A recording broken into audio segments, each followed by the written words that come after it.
Здравейте, искам да ви демонстрирам част от качеството на това острие.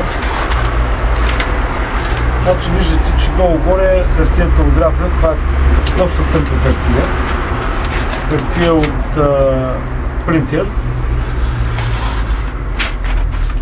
Тук съм направил два вида затокване. На графика е затокването, с който е в момента ножа. Той е с доста по-голям мъгъл. Това е поради трудната износоустойчивост на самото острие, но той е по-голям мъгъл, пречи до някъде на режещи способности на ножа. Този вид затокване, който по принцип аз практикувам, е затокване, което е вид скалпел. Това реже много добре, но ако с този вид острие ударите кокъл или желязо, най-вероятно ножа или ще се счупи тук в острието, или ще се обърне.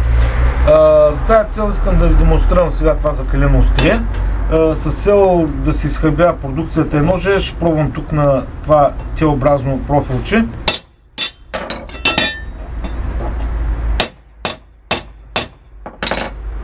Сърцето ми е свито в момента, ще видим какво се случи. Ето виждате тук набега от ножа, а сега самия нож. По острието общо взето няма никакви проблеми.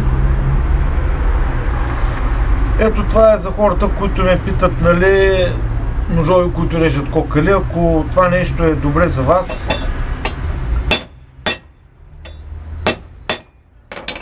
свържете се с мен. Довиждане!